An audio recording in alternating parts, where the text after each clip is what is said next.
For most people, the 2008 financial collapse was a complete shock. The Dow tumbled more than 500 points after two pillars of the street tumbled over the weekend. Lehman Brothers, a 158-year-old firm, filed for bankruptcy. I don't think anyone really expected a bank as big as Lehman to be in a position that it's in now. But there were a handful of people who saw it coming. The 2015 biopic, The Big Short, tells the story of a group of Wall Streeters and economists who predicted the 2008 financial collapse years before it actually happened. Wall Street took a good idea and turned it into an atomic bomb of fraud and stupidity that's on its way to decimating the world economy. But that critically acclaimed film leaves out one other person who was warning about the collapse all the way back in 2005, economist Raghuram Rajan. Well, before the financial crisis, I had given a talk trying to outline the kinds of problems that were emerging in the financial sector in industrial countries. To some extent, it outlined what could happen, and in fact, some of it happened. Rajan's warning was met with ridicule and laughter. 3 years later, he was proven right. Now, he's sounding alarm bells all over again over another problem he says threatens global stability, the collapse of our communities. Well, I think at some level, this notion of community rings a bell. It makes people think, yes, that is something that's missing. What happens to us when we lose our community? What happens to our neighborhoods when they feel powerless in the face of global forces? Who do we become? Rajan is arguing that the disempowerment of our communities is responsible for a whole host of problems: inequality, the opioid crisis, and, perhaps most troubling, the rise of populist nationalism. So there are the people who have, in cosmopolitan cities, who've got divorced from community. My concern is that view pushed forward implies a life of loneliness. Of course. Which we are seeing is becoming a deep social problem in societies. From the University of Chicago, this is Big Brains, a podcast about the stories behind the pivotal research and pioneering breakthroughs that are reshaping our world. On this episode, Raghuram Rajan and the loss of our communities. I'm your host, Paul Rand.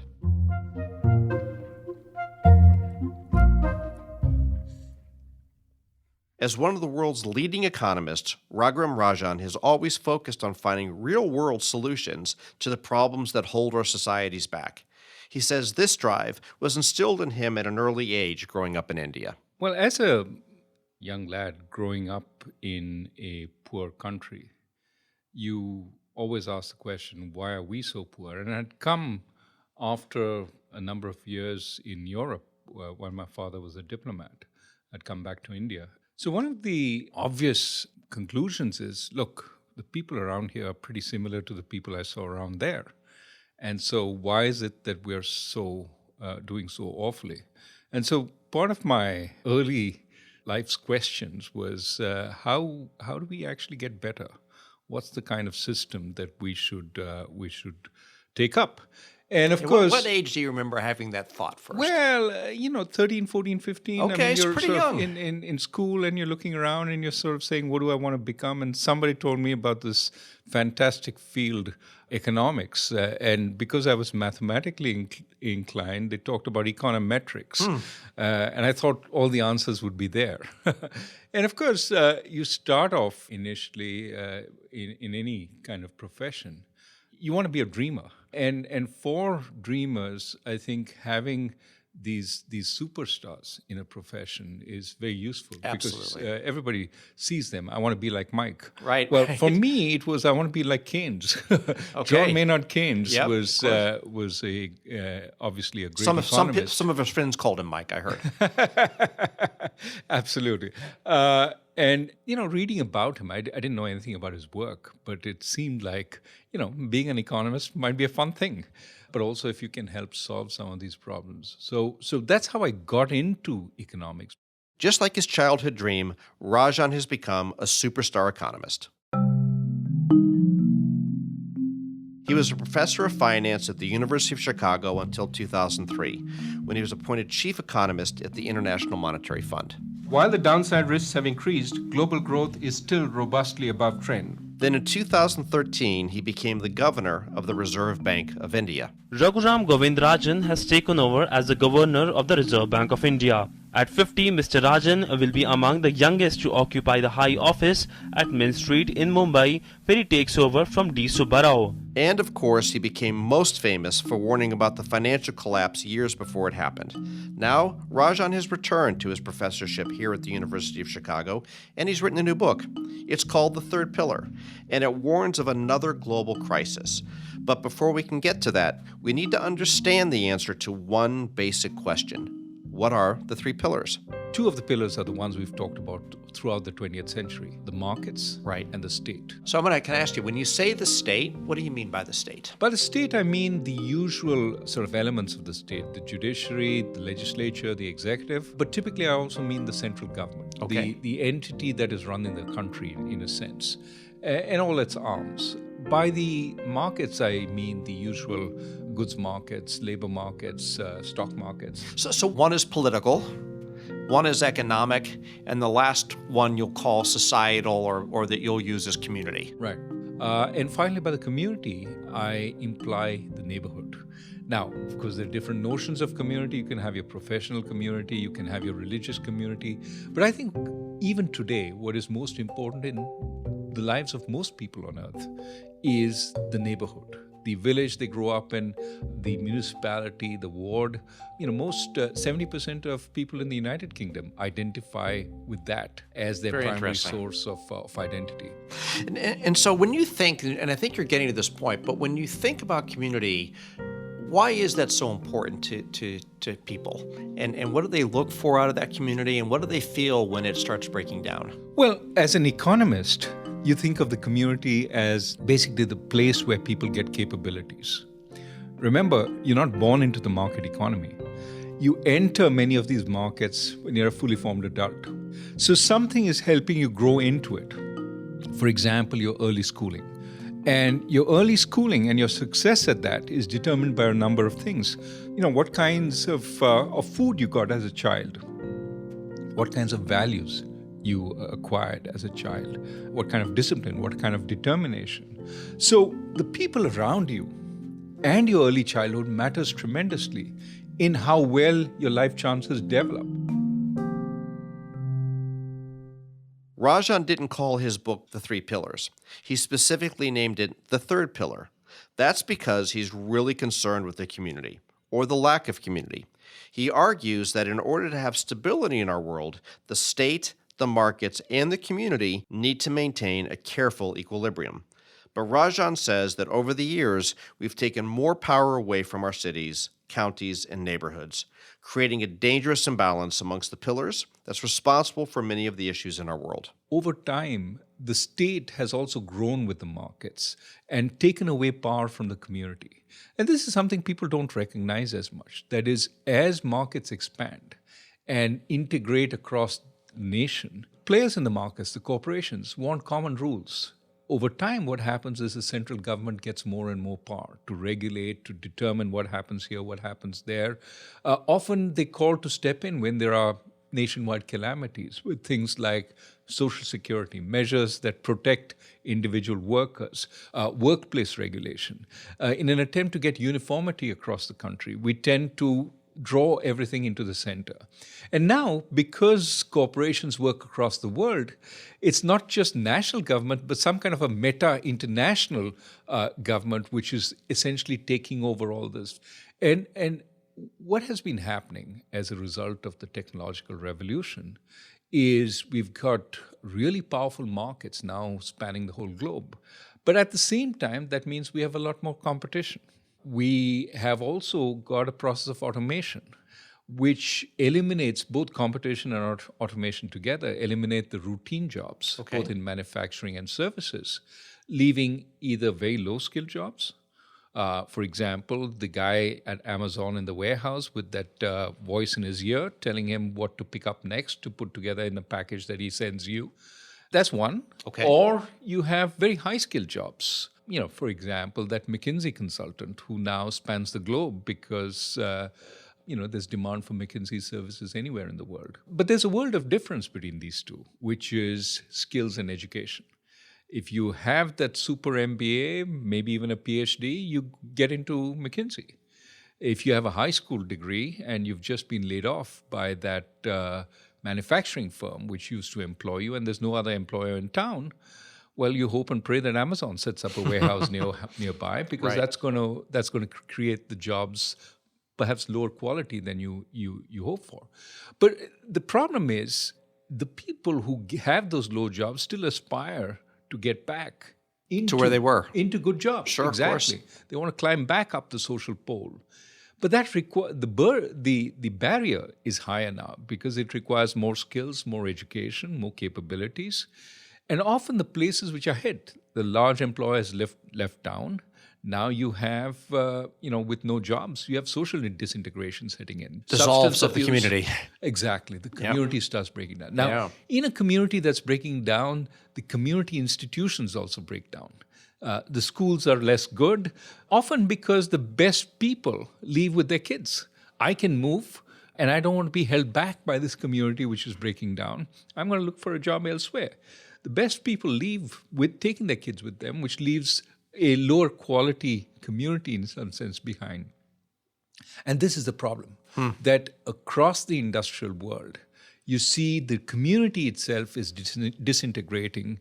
You've got to go back to seeing it as an equilibrium and see what are the things we can push to regain that equilibrium. And it seems to me the strong pillars today are both the government, the central government, as well as the markets. And what needs to be strengthened is the local area, the community.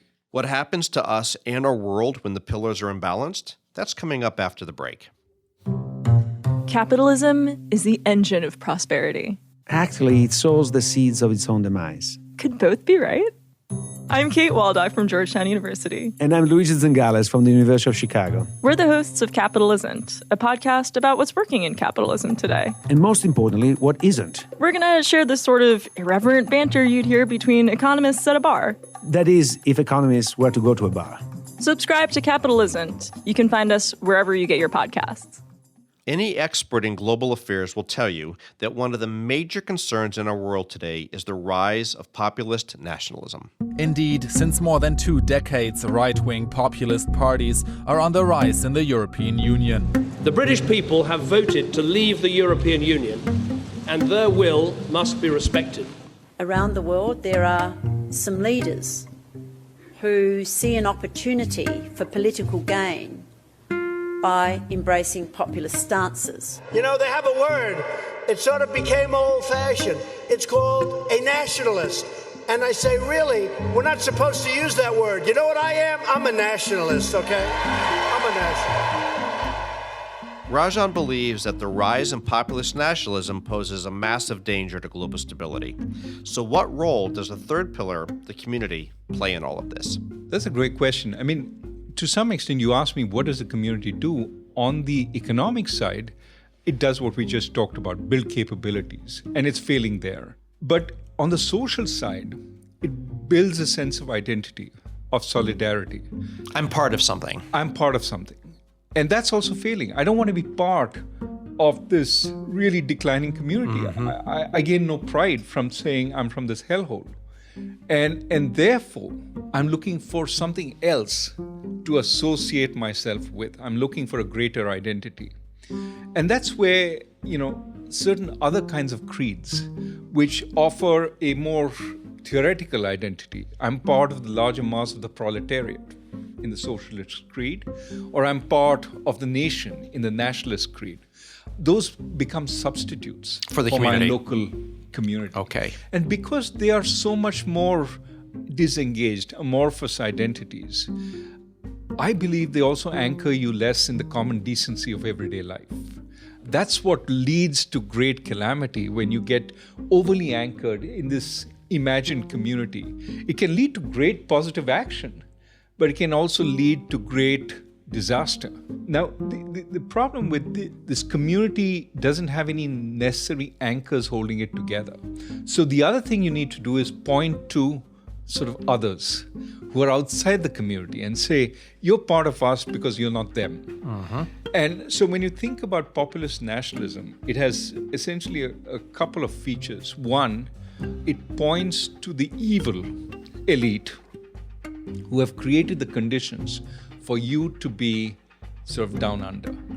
It is because they're biased against you with their policies that in fact you're held behind. So that's one problem. The elite are self-interested and corrupt. You're not part of them. That's why you're declining, and nothing to do with technology. I've got an enemy now. I have one enemy, the elite. Yep. But I have a second enemy, which are the people the elite favor. So the immigrants, the minorities, that's a problem. I would also say, though, that it is important in a democracy to understand that anger. I think there is value to populism, because in a democracy, the cry for help comes long before revolution. And if the cry for help is addressed, you can stave off some of the worst consequences if it's ignored. So, how do we rebalance the three pillars in order to stave off those consequences? That's coming up after the break.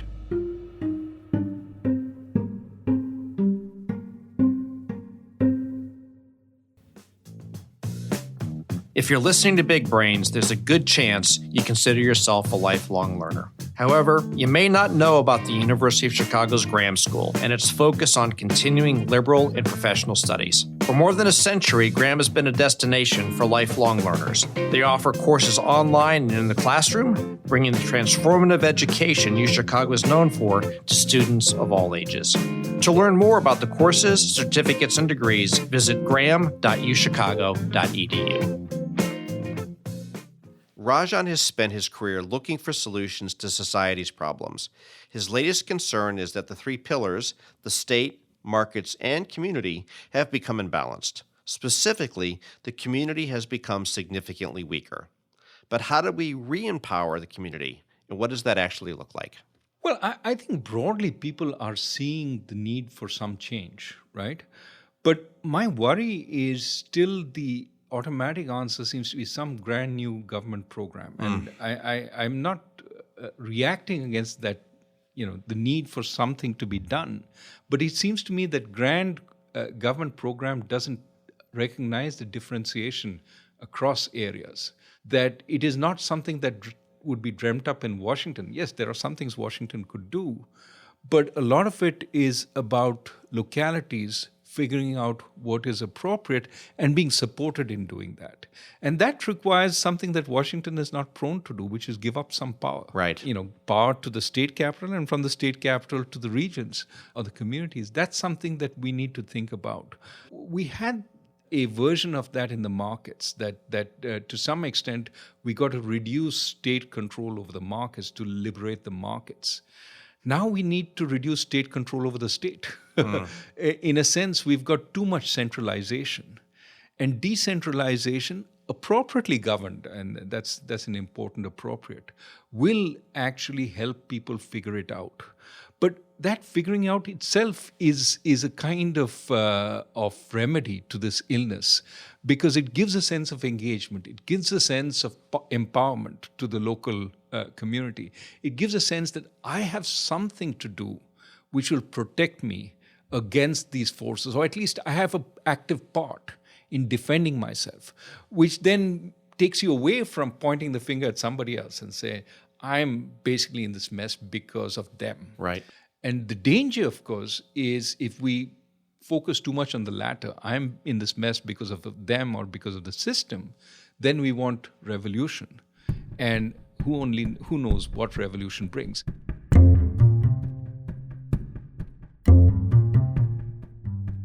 So I would start with people. We need to make sure that good people stay in their communities or go back to their communities. So how do you create a body of people in their community who can take charge, who can show leadership? Are there programs you could create whereby people who leave to go to college essentially get their college debt waived if they spend 10 years back in their community? Okay. Same way as we do it for government workers. So the point I think to make is there is virtue for broadening equality in access. Okay. And that will help keep good people in the community. Okay, so people is one. People is one. Powers is second. Powers. You need to have more powers decentralized to the community. Today, there's less hope the community can do something, because what is there for the community to do? What can it do to make itself more attractive? What kinds of funding does it have to create, for example, infrastructure? If it does want to create infrastructure, does it have to go right up to the state or the national level to get approval for those plans?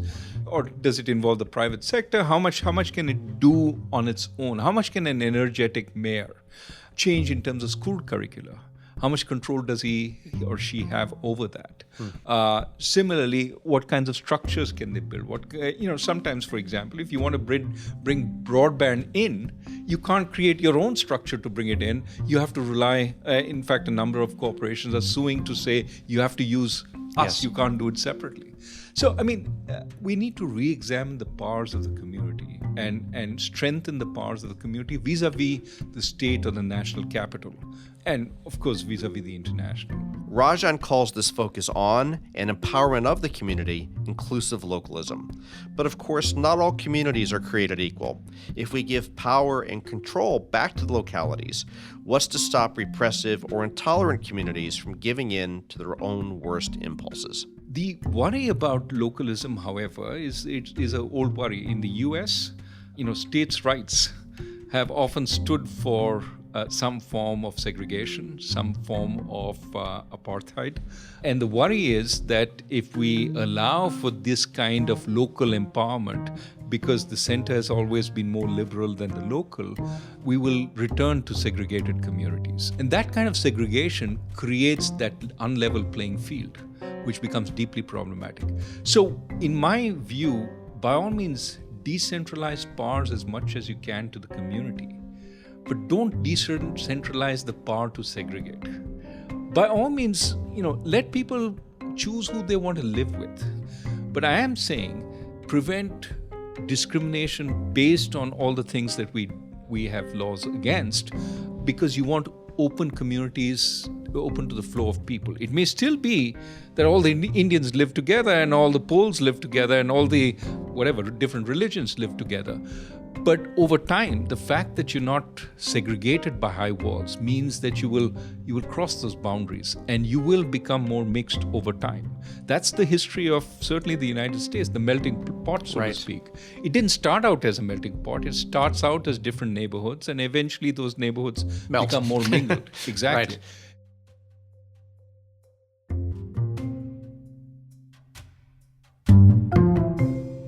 As you remember, Rajan's last prediction about the financial crisis was met with ridicule. People thought he couldn't possibly be right. So how are his new ideas being received? But you get two kinds of reactions. One is of those who think that can't possibly be true in the future. That we go back to the community. I used to We're too far past that. I used to live in a community, but now what's my community? It's people who write in the Journal of Political Economy. And those are the people I know, and I occasionally hang out with them. Most often I don't hang out with anybody. Right. But I think that we will need to rediscover community, not just because it is socially necessary. It'll become economically necessary. Think about when robots do all the hard work of production, but also AI does a fair amount of the thinking work that some of us do. What's left? Ultimately, it is human empathy.